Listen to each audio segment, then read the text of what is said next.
dulu ya Pak, tahun 90 ketika Bapak masih muda dan memulai karir sebagai investor, siapa yang menginspirasi? Waktu tahun 90 itu saya tidak kenal siapa-siapa, ya, belum kenal Warren Buffett juga.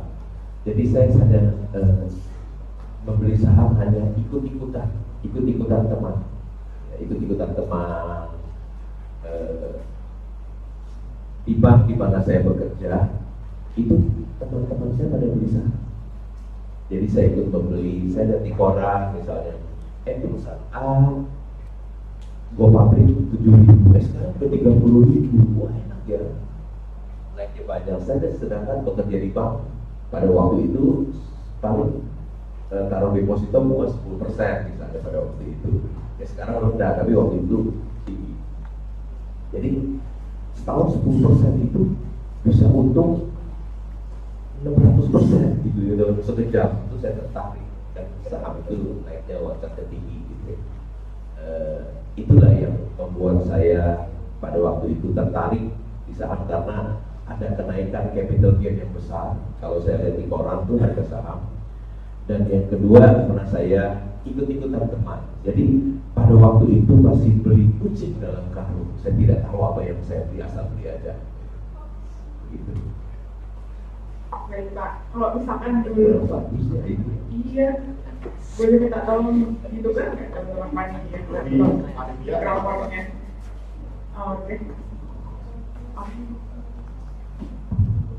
Nah tadi Bapak Lekeng sudah sedikit banyak bercerita tentang pengalamannya dalam dunia investasi, yang mana awalnya tuh agak beda gitu, di mana awalnya ikut-ikutan teman, tapi beruntungnya dengan kesabaran bisa berbuah menjadi hasil yang manis hingga sekarang gitu. Buah dari kesabaran ya teman-teman. Kalau teman-teman di sini mungkin sekarang udah nggak sabaran gitu, orang baru beli sehari besok udah minta ini duluan gitu. Mungkin untuk mengatasi hal itu, untuk mengatasi ketidaksabaran, mungkin seringkali teman-teman mengenal Bapak Lekeng itu sebagai Warren Buffett Indonesia tuh. Nah, sebenarnya dari prinsip atau strategi Bapak dalam berinvestasi, dari teorinya Pak Warren Buffett, apakah ada yang diadaptasi atau menjadi inspirasi dari Bapak Lekeng?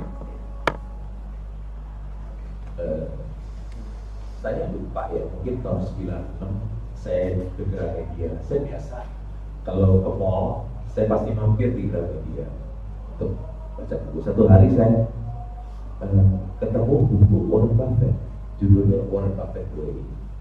Saya lupa tahun berapa, mungkin tahun 96. Saya baca ringkasannya, orang itu berinvestasi saham dari modal $100 sekarang jadi salah satu orang terkaya di dunia. Waktu saya beli, saya baca. Nah, mulai dari situlah saya tahu tentang Warren Buffett. Pengalaman saya misalnya sudah 7 tahun.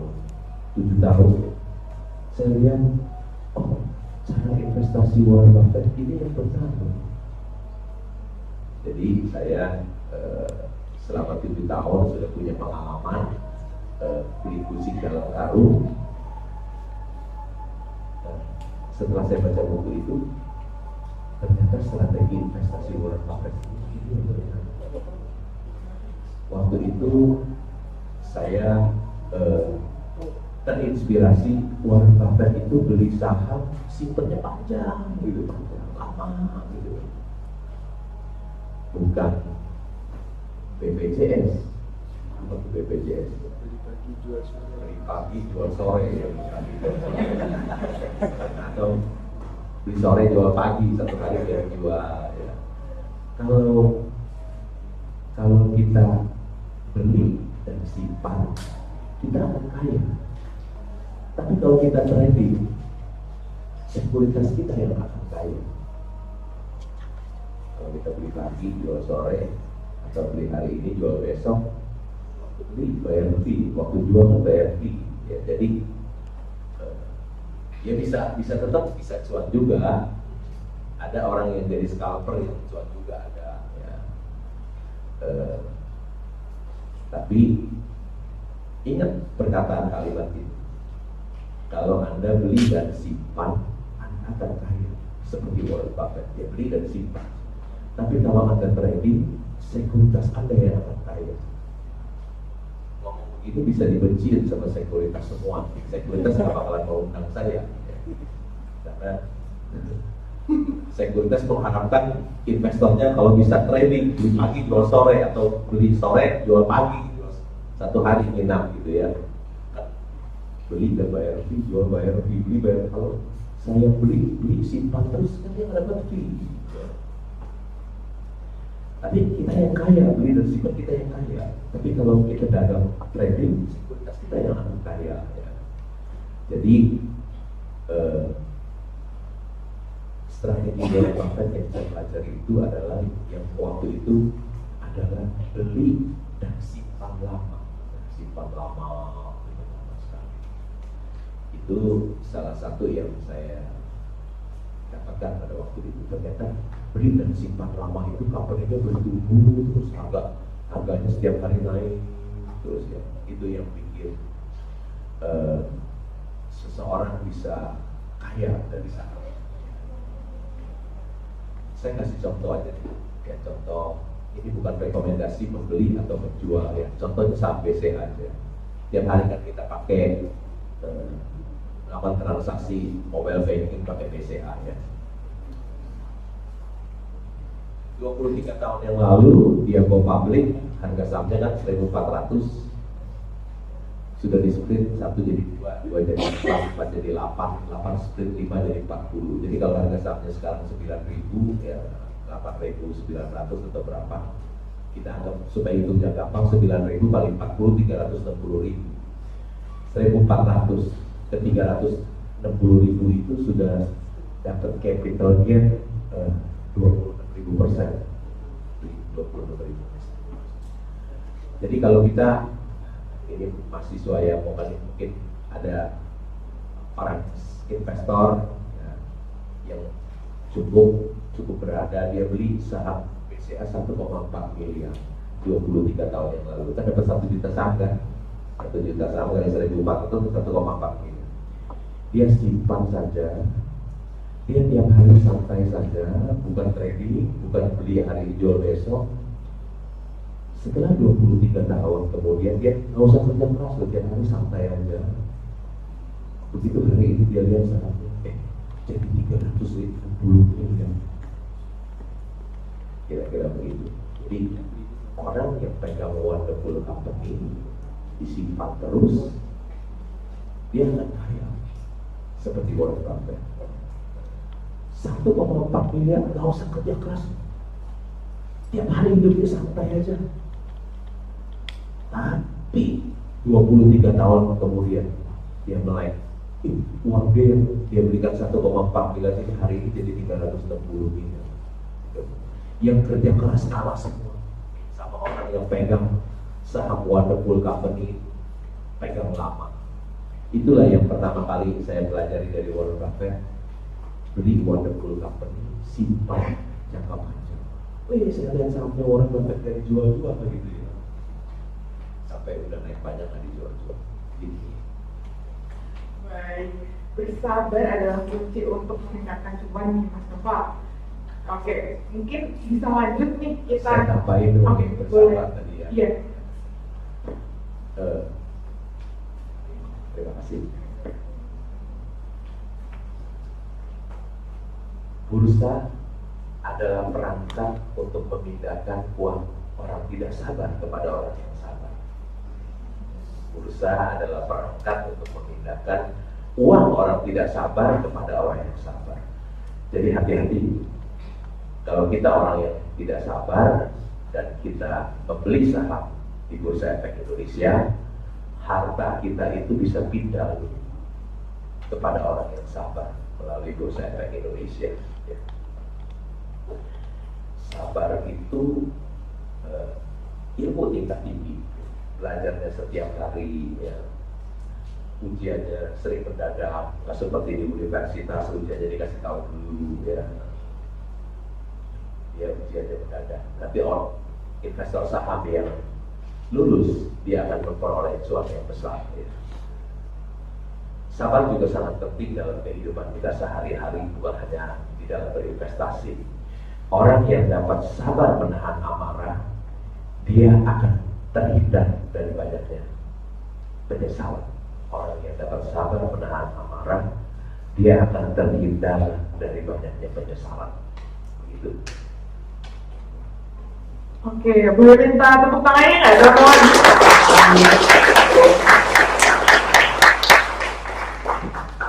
Ya, tapi penasaran Mbak, mau tanya. Tadi kan Bapak menyampaikan sabar adalah kunci gitu. Tapi ketika ternyata kita salah investasi gitu, perusahaan yang justru ternyata 10 tahun ke depan atau ini 5 tahun ke depan, 10 tahun ke depan itu tidak naik gitu, capital gain-nya tidak ada gitu, malah loss atau rugi gitu. Itu gimana Pak? Pernah atau enggak gitu? Maksudnya siapa nih? Pengalaman Pak Lu. Oh, saya. Pengalaman saya punya satu saham ya. Dari grup Penin, saya sudah pegang 19 tahun, tapi nggak naik banyak. Ya. Dulu saya 19 tahun yang lalu saya beli 250, sampai sekarang baru jadi 1000. Ya. Setahun lalu pernah 2.200, kalau nggak salah ke 2.400 saya tidak jual ya, karena masih terlampau murah karena nilai buku per sahamnya 5.000 ya, saya nggak jual. Tetapi untuk menghibur diri saya, mungkin karena saya punya saham itu, grup Penin itu, saya jadi pemegang saham di Panin terbesar nomor 2 di holding grup Penin. Ya. Kalau lihat di annual report PNLF itu Penin Financial, di annual report 2021 ada saya pemegang saham terbesar nomor 2 di sana. Itu holding dari punya 2 perusahaan besar, satu Penin Bank dan satu lagi Penin Daiichi Life 2. Jadi annual report itu saya pemegang saham terbesar nomor 2 2021, karena di 2002 saya terjual seluruhnya. Tahun 2022 itu ada isu bahwa Panin Bank itu akan diakuisisi oleh Jepang. Sahamnya naik dan saya jual. Saham saya habis semuanya dan saya dapat keuntungan yang besar dari grup Penin. Ya. Saya bersyukur saham itu tetap saya pegang, ya.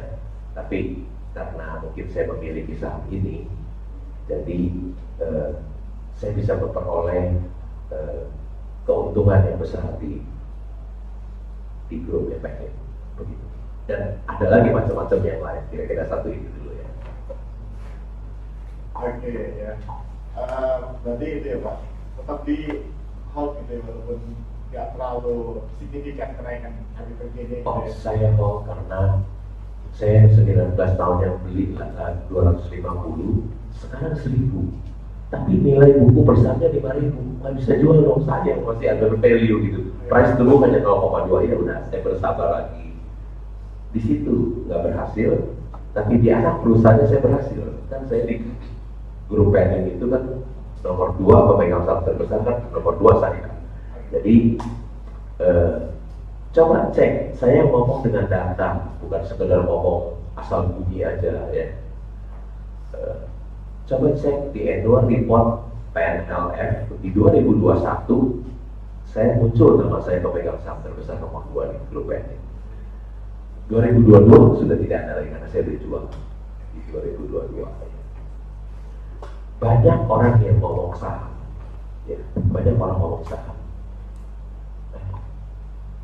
Coba cek di annual report manapun namanya nggak terdaftar. You cek orang-orang yang ngomong saham, pembicara saham, you cek di annual report namanya ada nggak terdaftar di sini. Kalau dia pembicara saham tapi namanya tidak muncul di annual report sebagai pemegang saham,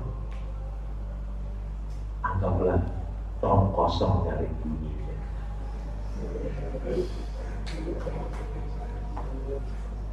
Ada orang yang banyak ngomong saham, tapi di annual report tidak pernah ditemukan namanya sebagai pemegang saham. 20 besar saja lah, nomor 20 saja lah. Anggaplah tong kosong dari bunyinya. Gitu. Sama nih kayak teman-teman di sini mungkin udah banyak banget ngobrol sama orang tua sana sini, minta ini itu, makanya ini bisa jadi nggak diakuin nih di kakak nih, kayak tadi investor-investor yang mungkin udah banyak ngobrol tentang saham pasti, tapi namanya nggak ada di annual report gitu, forward gitu lah. Nah mungkin sekalian aja berkaitan dengan annual report tadi, saya ingin tanya nih Pak, kan di bursa saham tadi Bapak sempat mention tentang Bursa Efek Indonesia adalah salah satu platform di mana orang yang tidak sabar akan bisa mengalirkan sekuritas ke orang yang lebih sabar. Nah, saya penasaran Pak, kalau di Bursa Efek kan banyak indikator-indikator tren pasarnya.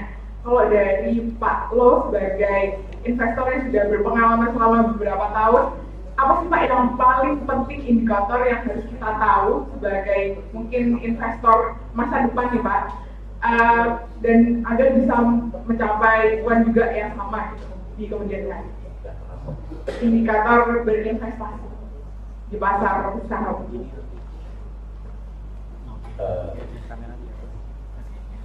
Biasanya kita berinvestasi itu jangan pernah beli kucing dalam karung. Kita harus tahu apa yang kita beli.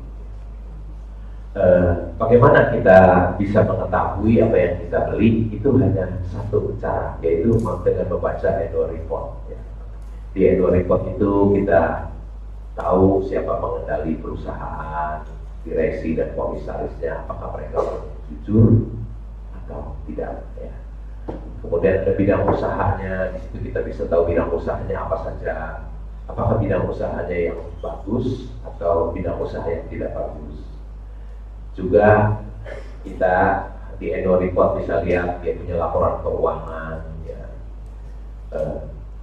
berapa penjualannya, berapa labanya, berapa modalnya, berapa hutangnya, bagaimana, berapa kas yang dia miliki, bagaimana piutangnya, bagaimana inventory-nya, apakah itu wajar atau tidak, ya. Berapa dia punya earning per share, berapa dia punya price earning ratio, berapa dia punya nilai buku per saham, berapa dia punya price to book, ya. Jadi kita harus tahu indikator-indikator itu. Belilah selalu perusahaan yang price earning ratio-nya rendah dan price to book-nya rendah. Begitu. Indikator itu dua hal itu, price earning ratio, price to book-nya rendah. Oke, mungkin bisa dilanjut ke Mas Noval. Oke ya, mau lanjut ya. Tapi sebelum lanjut, teman-teman bisa diisi kursi terdepannya biar kita semakin dekat gitu ya. Yang atas boleh turun ke bawah dan yang di sini baris ke 3 teman-teman bisa maju nih ke depan di isi yang kosong-kosong. Oke, panitia boleh bantu mengarahkan juga ya, supaya nanti pas sesi tanya jawab kita lebih dekat gitu. Nah, kita lanjut ya Pak Lo. Ya. Jadi kita kan lagi di momentum Pilpres, ya, momentum Pilpres. Besok 2024 bulan Februari kita nyoblos. Mau tanya apa? Pak Lo dukung siapa? Rahasia. Jadi bicara Pilpres gimana? Bicara Pilpres dari banyak uang cash mengalir ke masyarakat, itu ada pengaruhnya nggak sih ke dunia investasi di bursa efek atau di dunia saham itu ada pengaruhnya nggak? Selama Pak Lo mungkin berkecimpung di dunia ini puluhan tahun. Kalau ada uang mengalir paling yang diuntungkan paling mengalir ke percetakan kali ya. Jadi saya tidak mempelajari sampai begitu ya. Ketika saya membeli saham, sama sekali saya tidak kaitkan pembelian saham saya itu dengan pemilu, dengan politik, dengan makroekonomi, dengan sosial dan politik dan lain-lain. Jadi saya tidak kaitkan, apalagi banyak uang mengalir nggak sampai begitu. Ya. Jadi betul-betul saya membeli saham itu karena kinerjanya yang bagus. Yang saya lihat adalah berapa laba perusahaan, kecil atau besar, berapa valuasinya, murah atau mahal, itu yang saya lihat. Jadi saya betul-betul hanya lihat yang mikro dari perusahaan itu saja. Berapa sih labanya, kecil atau besar? Kalau kecil nggak mau, perusahaan rugi juga nggak mau. Ya. Maunya perusahaan yang cuannya akeh, ya. Cuan akeh baru mau. Ya. Terus valuasinya, perusahaan itu valuasinya mahal atau murah? Kalau mahal juga nggak mau. Ya. Jadi perusahaan yang bagus, mahal, banyak. Yang saya beli adalah perusahaan yang bagus dan murah. Perusahaan yang jelek, mahal juga banyak. Ya. Tapi tentu saya tidak mau beli. Itu buat orang-orang aja yang suka main saham gorengan, yang perusahaan yang jelek dan mahal. Ya. Saya betul-betul hanya melihat kinerja perusahaan itu, berapa labanya, berapa valuasinya, murah atau tidak. Jadi pembelian saham saya itu tidak dikaitkan dengan ekonomi, sosial, politik, dan pemilu. Ya, begitu. Oke, ya. Tapi penasaran juga, Pak. Ya, kan kalau kita melihatnya dari apa ya, bukan, maksudnya yang disampaikan Pak Lo kan selalu kita ini harus sabar gitu, menunggu terjadinya capital gain gitu, walaupun itu 10 tahun atau bahkan 25 tahun. Nah, tapi gini Pak, anak muda itu kita ingin serba instan gitu, ingin serba cepat, kita butuh yang namanya akselerasi gitu, butuh kecepatan. Nah, kalau dari Pak Lo sendiri gimana Pak? Kita banyak loh yang ingin menjadi orang terkaya under 30 tahun gitu. Nah, pun kita nggak tahu usia kita ini kan sampai kapan gitu kan. Mungkin ada yang 40, ada 50, dan anak muda sekarang ini kita cenderung lebih ingin yang serba cepat gitu kan. Itu pandangan Pak Lo gimana? Oh, cepat kaya.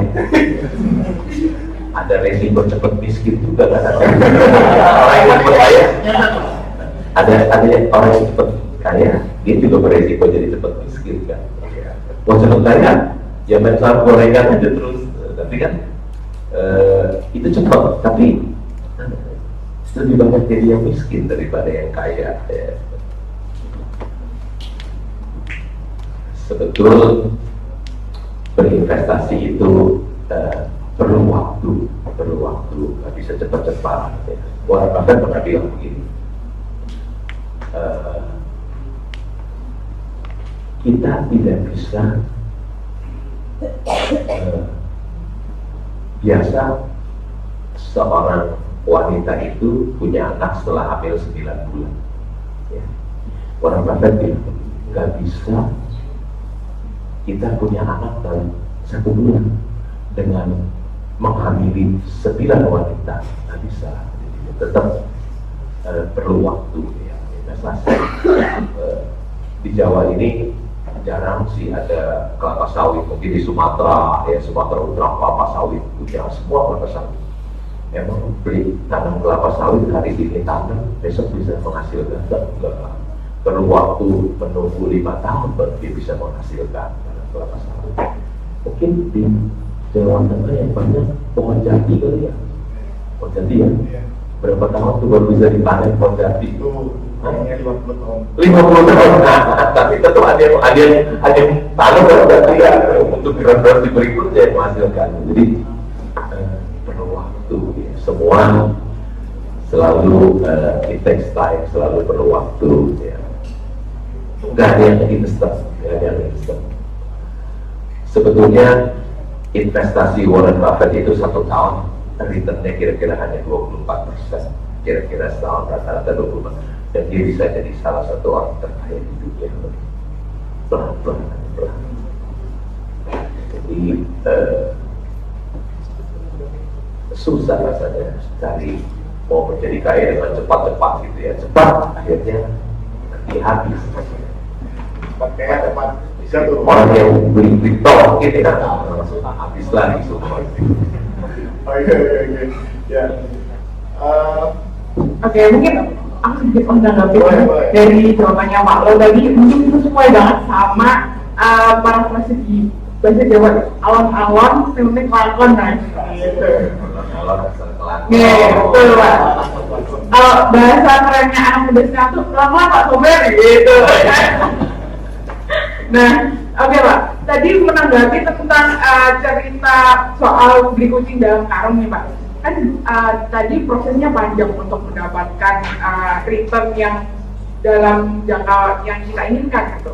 Nah, adakah kegagalan atau tantangan di awal-awal Bapak Lo ketika berinvestasi, kan dulu masih belum terlalu memahami pasar gitu Pak. Mungkin bisa di-sharing atau diceritakan ke teman-teman di sini bagaimana pengalaman Pak Lo jatuh bangunnya itu seperti apa? 34 tahun yang lalu ketika saya beli saham, dan strategi saya itu masih dipakai sampai sekarang ya, yaitu beli IPO, listing ketika jual, beli IPO, listing ketika jual. Saham yang saya beli pertama kali 34 tahun yaitu Gajah Surya Multifinance, kodenya GSMF. Dan sekarang namanya udah berubah, nggak tahu jadi apa itu, tapi kodenya masih ada GSMF. Beli listing, beli IPO, listing jual, listing turun, jual cut loss. Saham yang kedua yang saya beli adalah Astragrafia. Beli IPO, jual ketika listing, begitu listing turun, cut loss lagi, jual lagi.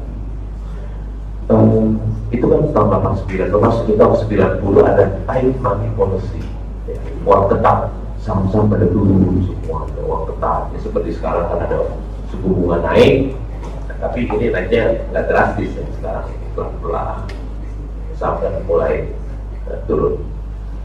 Itu drastis, jadi sangat turun tahun 90, 91, 92, 3 tahun itu saya mengalami kerugian.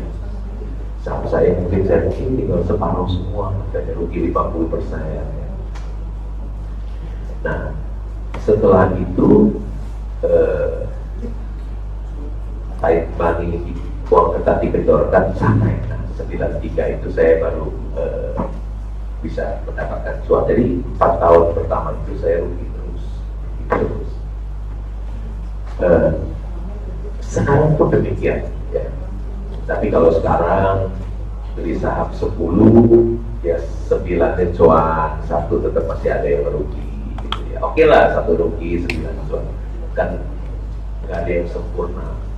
Warren Buffett pun juga ketika sebelum COVID dia punya saham airline, begitu banyak COVID datang dia cut loss dan juga rugi besar. Jadi rugi itu sesuatu yang biasa, asal beli saham 10 yang cuan 9 yang rugi 1 oke lah, asal jangan terbalik, yang rugi 9 yang cuan 1 jangan gitu. Oke. Ada pertanyaan dari saya. Jadi kan kalau kita bicara Warren Buffett, beliau ini kan tokoh yang ada di Amerika Serikat, tokoh yang investasi juga di bursa efek yang ada di Amerika Serikat itu, Wall Street. Nah, kalau kita kan di bursa efek Indonesia gitu, apakah kita bisa menjadi seperti beliau gitu?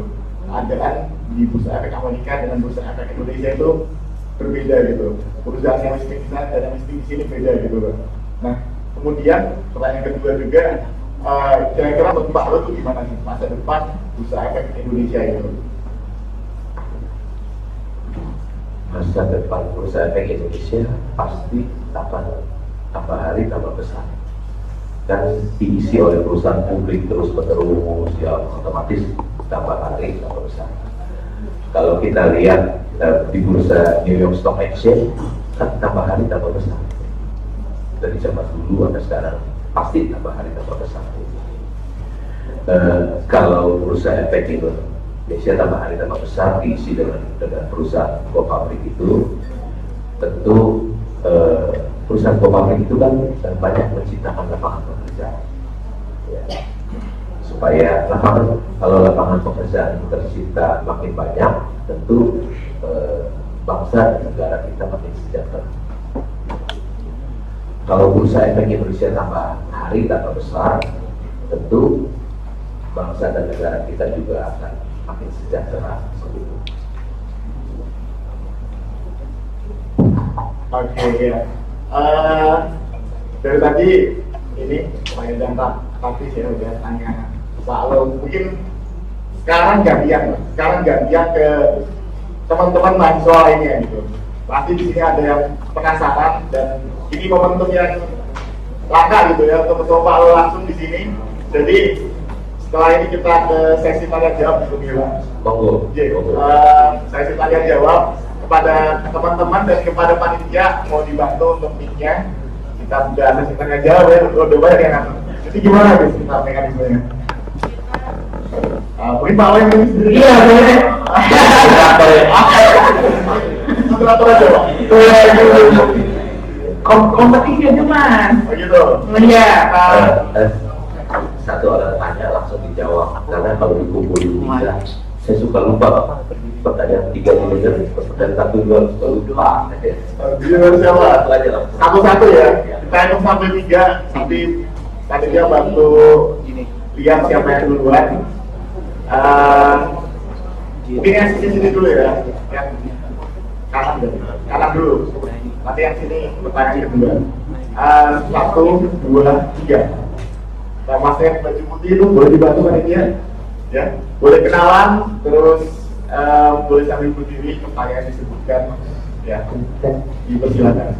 Sebelumnya izin, terima kasih. Sebelumnya perkenalkan juga, nama saya Patri Ali, saya dari UNIP. Perkenalkan pertanyaan saya adalah Bapak itu pernah di salah satu podcast pernah bilang kalau Bapak itu pernah invest di saham bumi ya Pak ya? Saham bumi. Iya, waktu itu terus saham bumi itu turun kan Pak, waktu itu turun jauh dan Bapak waktu itu kayak nyangkut di saham bumi gitu Pak. Nah, waktu Bapak nyangkut itu dan Bapak diejek-ejek sama teman-temannya Bapak gitu Pak. Kayak Bapak diejek-ejek tapi Bapak bilang game is not over dan lain-lain gitu Pak. Tapi bagaimana sih kok Bapak bisa bilang gitu padahal itu sahamnya udah nyangkut gitu Pak. Kok masih ada harapan sama saham bumi itu kenapa Pak? Apakah sahamnya masih baik kinerja atau valuasinya masih murah atau emang strukturnya masih bagus dan lain-lain gitu Pak.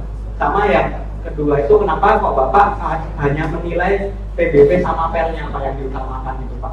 Padahal kan masih banyak valuasi selain PBB dan PER yang ada di sekuritas itu Pak yang maksudnya kayak bagus gitu Pak. Kenapa Bapak kebanyakan menjualkan PBB dan PER? Sekian dari saya, terima kasih. Oke. Bisa langsung dijawab. PBB dan PER.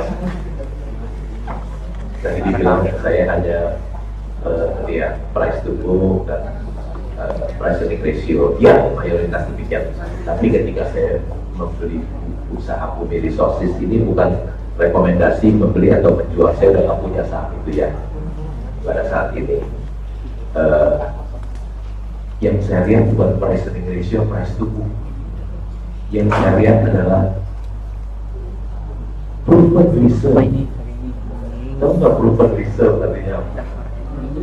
Proven reserve itu cadangan yang sudah terbukti yang dimiliki oleh Bumi Resources.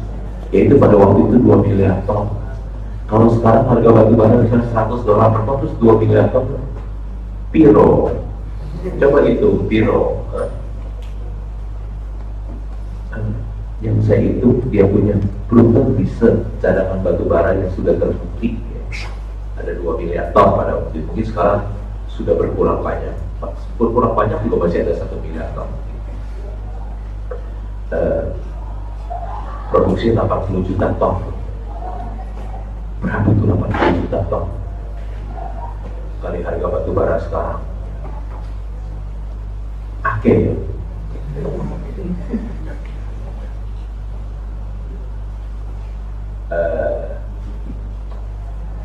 Jadi kira-kira begitu saya, wah ini perusahaan ini kaya. Jadi saya bilang masih ada harapan. Ternyata memang Tuhan menolong saya, menyelamatkan saya. Ya.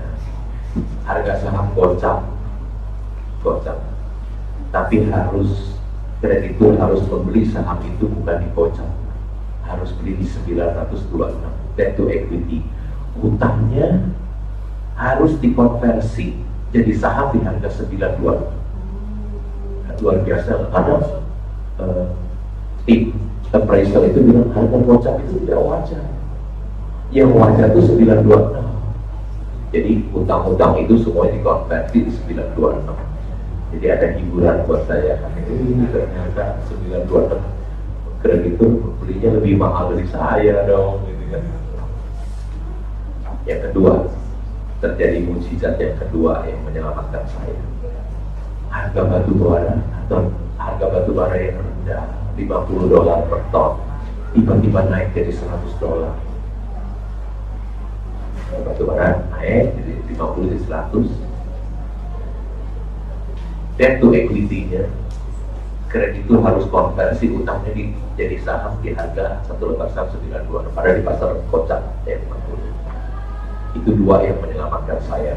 Begitu suspendnya dibuka, saham itu naik ke 500 dan saya keluar. Saya selamat, ya, saya selamat. Itu saya selamat di sana. Itu kira-kira. Jadi bukan price tubuh ya, bukan price tubuh. Global reserve cadangan batu bara yang dimiliki. Jadi lebih ke cadangan yang masih banyak, kekayaan yang dia miliki. Mas Del boleh menanggapi? Ada tanggapan? Oke, ya, makasih. Kita langsung ke sisi yang kiri ya. Kita hitung dulu sama. Oke, Francis, perhatikan. Kita hitung 1, 2, masih 2. 1, 2, 3. Jawab dulu. Yang berdiri. Oh, pakai baju biru. Boleh dibantu panitia untuk memberikan nih. Oke mas, bismillah dulu mas, mau nanya sama Pak Lur.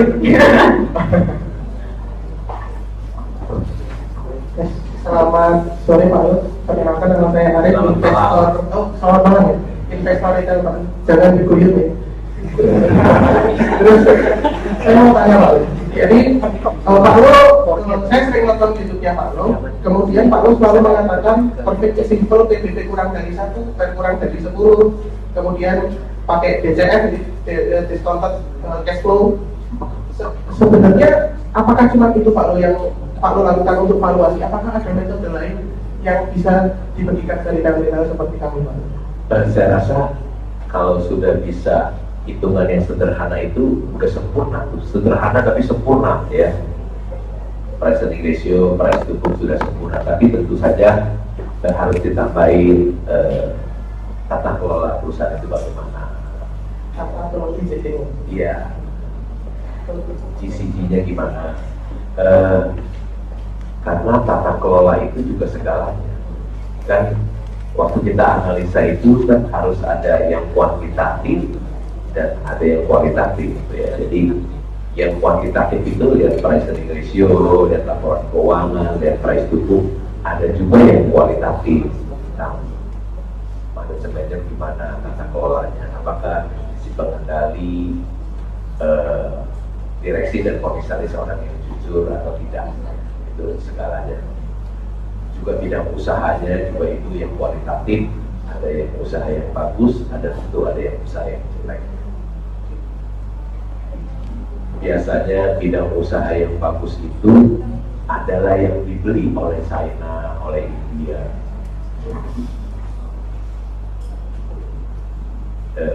Produk dari kita itu yang dibeli oleh China, oleh India. Negara penduduk paling banyak. Terus kalau dia nggak punya, belinya dari kita, wah itu pasti cuannya akeh itu. Tapi jangan punya bisnis ya kita produksi, dia juga produksi, habis kita kalah. Baik, oh, China, India import ke kita, wah itu pasti susah kita. Ya. Tapi kalau produk kita diperlukan oleh China dan India, pasti bidang usaha itu bagus. Karena ada demand yang besar dari mereka, penuh dengan berpindah miliar. Kira-kira begitu. Oke, Ya, silakan. Kemudian saya ini baca Pak di laporan keuangannya BEI, Pak Lo 5,12% di polisi pendidikan. Yes, boleh Di sih. Cepil, Kelipan Finance. Oh iya, 5%. Kemudian saya lihat ini ada dijual 0,12%. Apakah ada sesuatu yang mengganjal hati Pak Lo atau seperti apa? Soalnya wis ake. Saya lihat nilai bukunya kan 1.000 sekian kan. Oh iya. Kemudian Iya. apa namanya masih 0, juga. Iya, Apakah- masih murah ya. Soalnya kan saya pernah dengar sudah itu kalau kurang dari 5% itu nggak perlu lapor. Nah, saya takut perlu jualan. Saya takut. Jualan City. City aja. Apakah masih menarik atau bagaimana?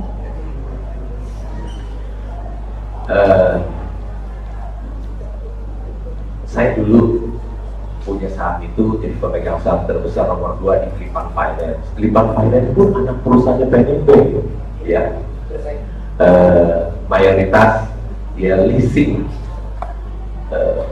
pembiayaan untuk mobil baru dan beli bekas. Kalau mobil baru utang sama Kelipan Finance, mau beli mobil bekas juga utang. Mayoritas ya mobil lah, baru dan bekas. Karena suku bunga. Bukan. Saya beli di 200. Oh, pikir Kan harga sahamnya naik ke 700. Nggak mudah lu dapat untung di grup ini. Nggak mudah dapat untung di grup ini. Jadi naik ya. Dan saya beli 200, tiba-tiba dapat uang kaget. Hari tahu ya uang kaget ya. Udah 10 tahun nggak bagi dividen, tiba-tiba bagi dividen 100. Saya sih dapat uang kaget 20 miliar dari Kelipan Finance. Terus saatnya saya beli 200, gimana ke 700? Ya saya jual sedikit lah, cari cuan sedikit lumayan. Nggak gampang cuan rupiah ini kan pancet harga sahamnya, pancet nggak naik orang bunga pancet. Jadi ya dia naik banyak ya saya jual sedikit. Jadi sebetulnya peraturan di bursa itu kan kalau di bawah 5% langsung hilang. Sebetulnya saya jual itu cuma sedikit, jadi masih banyak, masih sisa banyak ya. 0,12 ya? Iya, cuma sedikit ya, karena mau merasakan untung begitu. Waktu saya beli 200, kok Arif nggak bilang murah? Kan nilai bukunya 1.200 itu murah. Belum ngelirik Pak ini. Oh belum dilirik. Sebenarnya kan Pak Lo kan sering di YouTube itu kan favoritnya coal, batu bara atau bank ya. Biasanya kalau sebutkan yang favoritnya di Indo. Iya. Nah ini kan pengen kan ya pembiayaan juga tapi kan bukan bank ya. Bukan bank, tapi kan sektor keuangan juga. Terus perusahaan yang punya Panic Bank kan adalah bank yang salah satu yang terkuat di Indonesia. Aman dong, Kelipan Finance punya Panic Bank. Terus masa waktu saya beli 2020 nilai buku persahamnya 1.200, itu sampai 200. Diskon banyak kan, udah wis tak buku aja. Gitu Arif ya. Gitu ya. Oke. Terima kasih Pak Lo. Iya. Oke, terima kasih Mas. Masih ada kesempatan lagi nih. Kita bagikan pinjaman ini. Buat sobat-sobat cuan akah. Oke, buat ini kali ya, buat yang saya belum ada. Oh boleh, iya boleh banget, Boleh. Buat teman-teman yang punya pertanyaan, boleh angkat tangan. 1, 2, 3. Oke, masih di ide ada kan di bawah baju merah. Baju merah. Pakai Oh, oke, baju merah. Oke, sebelumnya selamat malam Pak. Saya mau tanya, kebetulan saya ada investasi di salah satu startup di Indonesia. Nah, mungkin Bapak udah bisa coba sahamnya apa? Saya pas beli yaitu sahamnya sekitar harga Rp85. Nah, harga Rp85 saya baca beritanya kalau CEO-nya itu bukan CEO, kayak presiden direktur itu udah ganti. Saya juga udah lihat CV sama pengalaman presiden direkturnya. Nah, awalnya itu saya begitu ada saya sisihkan untuk 50% untuk bank, 50% untuk seperti trading gitu sih Pak. Nah, awalnya tuh saya dari 85 naik ke 90. Nah, itu langsung saya tarik. Saya suruh Jual jual. maksudnya. Iya, Pak. Nah, habis itu saya beli lagi, kemarin saya ada dari itu saya masuk di BPJS sama BPNI. Nah, dari situ yang saham yang saya beli dari BPJS sama BPNI itu saya tarik untuk ke saham tersebut. Nah, dari situ kan kemudian 90 tetap turun ke 87. Nah, 87 saya masukin dari BPJS sama gabungan saham sebelumnya. Habis itu naik ke 99 saya tarik. Nah, biasanya itu sekitar 95 sampai 97 itu Pak sahamnya. Nah, entah kenapa pas Oktober kemarin gak tahu petaka apa, jadi turun 90 Pak, saya beli ini lagi, turun lagi 80 saya beli lagi, turun 80 saya beli lagi, bisa turun 75 saya beli lagi, dan saya tarik itu di sekitar harga 65. Itu psikologi saya udah bisa saya udah berapa. Nah, sempat harganya harga sahamnya 56. Nah, rumah saya beli 50 dan kemarin dia kebetulan naik ke 76. Saya langsung tarik dan endingnya pas dan tidak cuma pas saya kemarin kebetulan dia 70 lagi Pak. Kalau dibilang pergerakannya agak dalam corong gitu.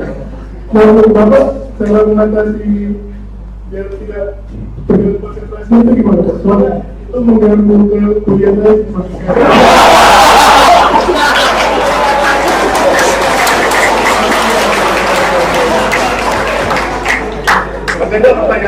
sama satu lagi saya masih kurang tahu tentang right issue Pak. Right issue itu bisa dijelasin Pak?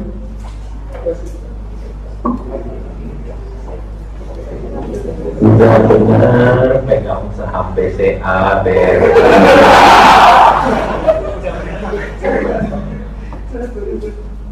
BCA cuannya 50 triliun, apa bersih, BRI 60 triliun, udah benar dijual, dibeli sama perusahaan rugi. Ya, perusahaan rugi kan? Akumulasi ruginya mungkin udah 125 triliun. Kalau masalah ya jadi pusing sendirilah.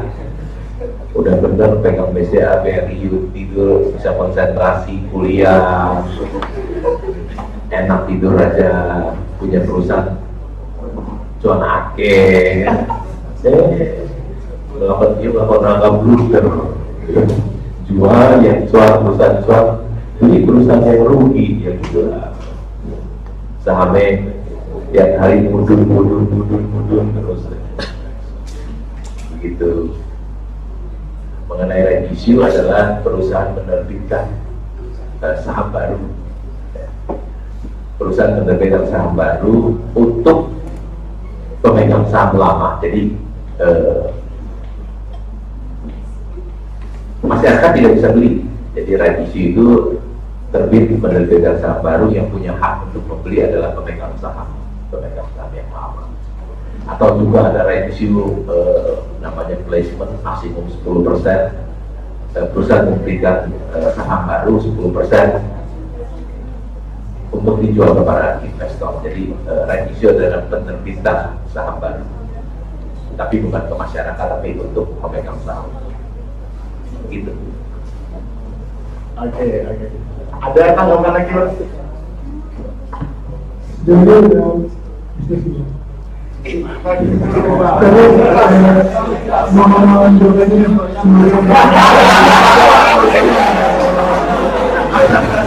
Doakan saham perusahaan yang rugi itu disombongkan. Ya. Masih ada waktu ya? Masih ada waktu, kita masih buka kesempatan bagi penanya ya. Mungkin yang di belakang nih belum kebagian kayaknya ya. Boleh? Kayak satu juga ya? Oke, perhatikan siapa yang duluan. 1, 2, 3. Itu masih yang sebelahnya kacamata. Itu tuh. Baju biru. Oh, baju biru. Oke.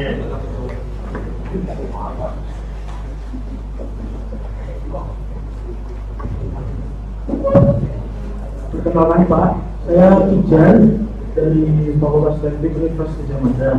Saya ingin bertanya, bagaimana pendapat Bapak tentang masa depan perusahaan bank konvensional di Indonesia di era gempuran Perusahaan apa? perusahaan bank konvensional biasa di Indonesia di era gempuran banyaknya bank digital di Indonesia. Terima kasih Bapak, sehat selalu. Kasih Dan konvensional secara umum, Bang. Ya. bank konvensional secara umum sangat luar biasa. Tadi saya sudah cukup sebut BRI cuannya 60 triliun laba bersihnya tahun ini ya. Coba-coba hitung laba masa depan. Orang yang bisa berhasil menjadi seorang investor yang sukses adalah seorang investor yang bisa menghitung laba masa depan, future dan perusahaan ya. Saya itu mungkin BRI nanti di akhir tahun labanya bisa 60 triliun, 70 BCA mungkin labanya 50 triliun. Terus mengenai bank digital, asetnya cili, cuma 20 T, labanya juga cili. Bukan tandingan. Udah asetnya misalnya BCA 1000 triliun, itu asetnya berapa? Cuma 20 triliun, bank kecil. Ada lagi yang rugi besar lagi ya, bank digital yang rugi besar ya. Udah bank kecil, valuasinya larang. Orang Betawi ngomong Jawa lucu ya, larang. Valuasinya larang gitu. Mahal. Perusahaan kecil, cuannya cili, valuasinya larang. Bukan tandingan bank besar, gak bakalan bisa digempur. Jangan kecil-kecil itu bisa mati sendiri. Jadi bank konvensional bukan tandingan bank digital, bukan tandingan. Asetnya kecil, valuasinya mahal. Buat apa? Lebih baik beli bank besar, cuannya akeh, valuasinya murah, jauh lebih. Sangat sulit bank digital yang asetnya 20 triliun bisa naik ke 100 triliun, waduh susah. Mau pakai apa juga nggak bisa. Begitu jawaban dari saya. Oke ya. Ada tanggapan Mas? Ini masih ada satu lagi belum kita selesai. Yeah, one last question. One last question. Paling depan. Oke, kita kasih langsung atau mau di counting down? Pak Lo gimana? Mau dikasih langsung? Oke. Boleh ke pasien. Kita kasih kesempatan bertanya.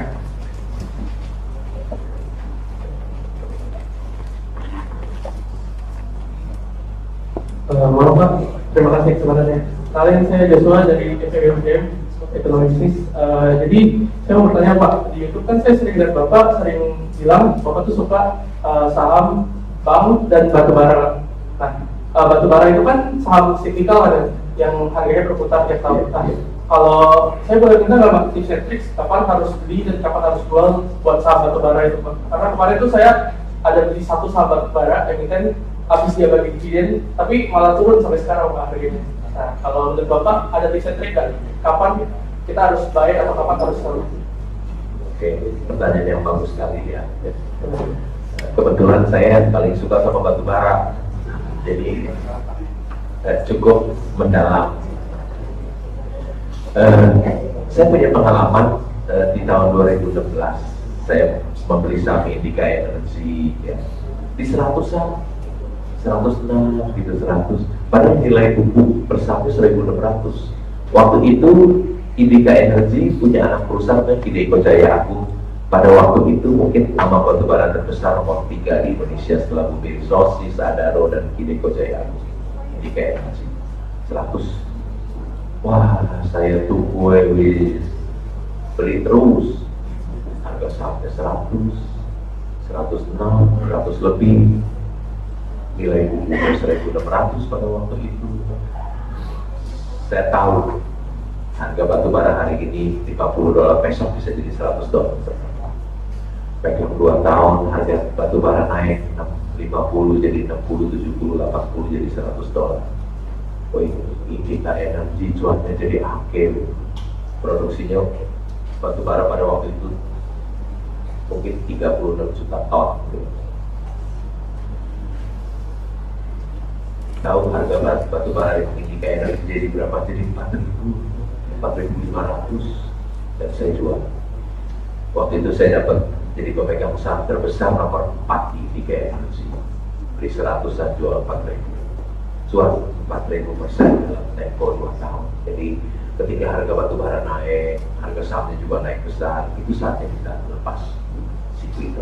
Tapi ketika dia lagi susah, harga batu bara $50, dia lagi nggak untung, itu saatnya kita masuk. Kita simpan, dan ketika dia naik, harga batu bara naik tinggi, itu lebih saatnya kita take profit ambil, karena harga batu bara yang tinggi akan kembali turun jadi rendah. Harga batu bara yang rendah akan naik jadi tinggi. Kenapa saya berani membeli Indica Energy waktu $50? Karena saya tahu. Dan seperti dibilang itu kan, Joshua bilang itu kan cyclical.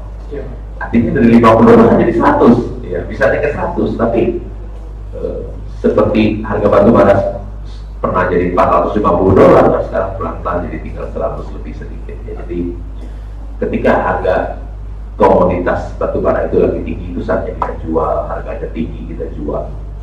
Nanti ketika belinya kapan? Ketika harga batu bara lagi rendah, lagi murah, lagi nggak untung, kita beli. Karena dia cyclical, dia bisa naik dalam sekejap. Begitu ya soal. Ya. Oke. Terima kasih. Tadi baru saja dikabari dari panitia, kita dikasih extra time, dikasih tambahan waktu. Ya. Jadi masih ada kesempatan untuk yang mau bertanya, mungkin 1 atau 2 ya? Untuk 1 ya? 2 ya? 2 pertanyaan lagi ya. Jadi masih bisa untuk teman-teman yang mau tanya, bisa angkat tangan ya. Kita hitung lagi sampai 3. 1, 2, 3. Coba. Ada yang cewek tuh? Iya, enggak. Yang pakai kacamata belum. Ya, Mbaknya boleh. Perkenalkan, nama saya Kamaya dari FEB UGM. Ini mungkin pertanyaannya udah sering banget ditanya kepada Bapak, tapi apa tips dan trik buat investor yang baru memulai, yang merupakan mahasiswa, atau ada rekomendasi buku atau pelatihan atau metode investasi yang Bapak rekomendasikan kepada investor yang ingin mulai? Terima kasih. Terima kasih untuk pertanyaannya. Untuk pemula, ya kita harus baca annual report ya, supaya kita tidak terjebak dalam arus. Jadi kita tahu direksi, komisarisnya, pengendali perusahaan, bidang usahanya, kondisi keuangannya, penjualannya berapa, labanya, semua modalnya, utangnya, semua kita tahu. Berapa price earning ratio-nya, berapa price to book-nya. Yang mahal jangan dibeli. Yang murah, price to book rendah, price earning ratio rendah, baru kita beli. Yang kedua, rekomendasi buku saham apa? Saya sangat menyukai 24 strategi Warren Buffett. Kalau nggak salah pengarangnya James Pardue. Mungkin di Gramedia sudah tidak ada karena sudah diborong sama saya habis semuanya. Untuk saya bagi-bagikan, tapi kalau mungkin beli di online masih ada. James Pardue 24 strategi investasi dari Warren Buffett. Karena di saham orang yang berhasil cuma satu. Di pernah orang yang berhasil di saham selain Warren Buffett nggak ada, Pak. Nggak ada, cuma Warren Buffett aja. Dia pernah jadi orang terkaya di dunia nomor 1 ya. Sekarang ada di bawah, tapi kekayaannya masih ada $116 miliar. Jangan baca buku yang lain. Kalau tentang saham ya, tentang saham jangan baca buku yang lain. Udah fokus baca yang Warren Buffett aja, karena Warren Buffett sudah terbukti berhasil dalam berinvestasi di saham. Yang lain ngomong doang, hasilnya nggak ada. Ya, jangan buang-buang waktu. Kalau belajar saham, yang lain nggak tahu. Ya. Jadi hanya fokus baca buku orang karena ya orang yang sudah terbukti. Kita belajar dari orang yang sudah terbukti. Jangan belajar dari orang yang belum terbukti. Ya, ngomong doang. Nanti kita baca-baca jadi tong kosong nyari bunyinya yang kita baca. Saya rasa gitu. Saya sudah membiasakan diri nggak mau baca buku yang lain tentang saham. Yang lain saya nggak mau. Hanya buku orang Buffett saja. Karena dialah yang sudah terbukti. Orang yang sudah terbukti sekarang memiliki 116 miliar dolar hanya dari berinvestasi saham. Ya. Hebat. Usia 93 tahun masih bisa jual Apple, jual Solo. Ya. Beli saham Apple jualnya 1.720 triliun ketika yang lain lansia sedang kehabisan uang, nggak punya uang, dia masih bisa jual 1.720 triliun karena membeli saham Apple. Umur 93 tahun. Ya. Menjadi seorang investor saham adalah salah satu pekerjaan terbaik di dunia. Jadi seorang investor saham adalah salah satu pekerjaan terbaik di dunia. Coba pekerjaan yang lain bisa jual nggak? Ya Warren Buffett 116 miliar dolar, ya, 118 miliar dolar saya lupa. Gitu ya.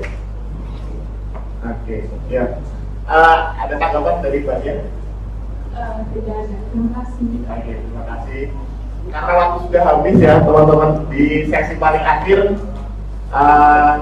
kita dengarkan sejenak mungkin kami minta ke Pak Lo untuk memberikan nasihat kepada anak muda, kepada mahasiswa Gajah Mada, dikasih nasihat-nasihatnya juga, petuah-petuahnya supaya kita bisa berhasil dan sukses juga ya Pak Lo.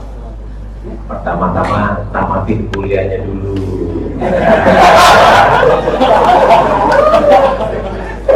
Ya boleh membeli saham boleh, tapi jangan lupa harus tamat kuliahnya dulu.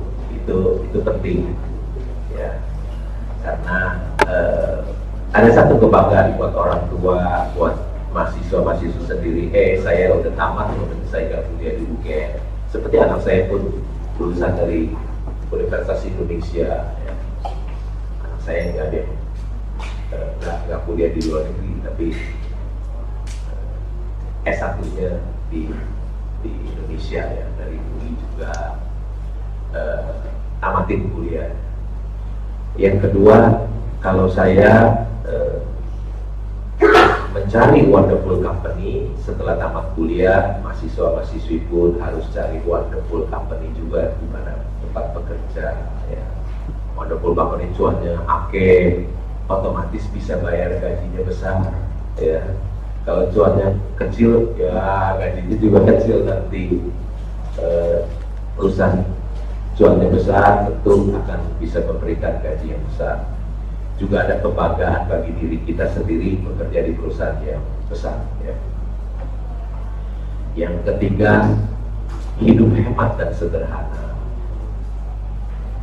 Hidup hemat dan sederhana. Jadi ada uang sisa banyak untuk kita investasikan, berikan saham, ya, supaya kita bisa jadi wong suki, bisa jadi wong suki, orang yang banyak uang, orang yang mandiri, ya.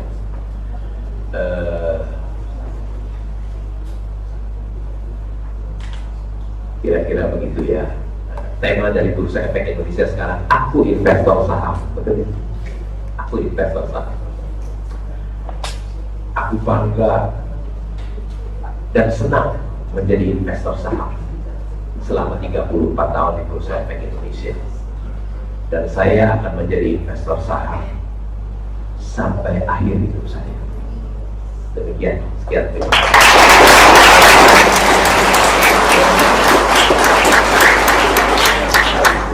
banyak Pak, sore hari ini kita belajar banyak hal gitu. Sami-sami. Sami-sami. Semoga kita bisa sukses kayak Pak Len. Pada saham gitu. Selanjutnya kita foto dulu Pak. Monggo. Foto dulu. Pertama penyerahan plakat dan yang kedua foto bersama peserta. Panitia. Terima kasih kepada Badan Eksekutif Mahasiswa UGM yang sudah mengundang saya. Terima kasih. Terima kasih juga.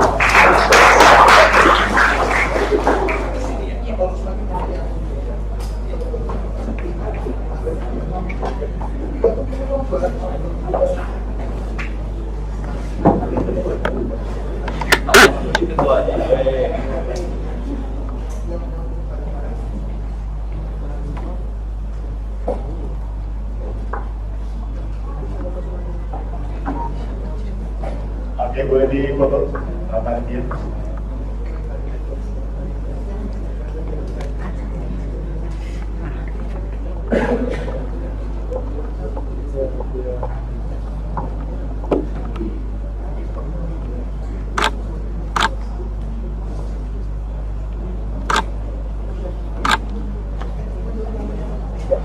Udah.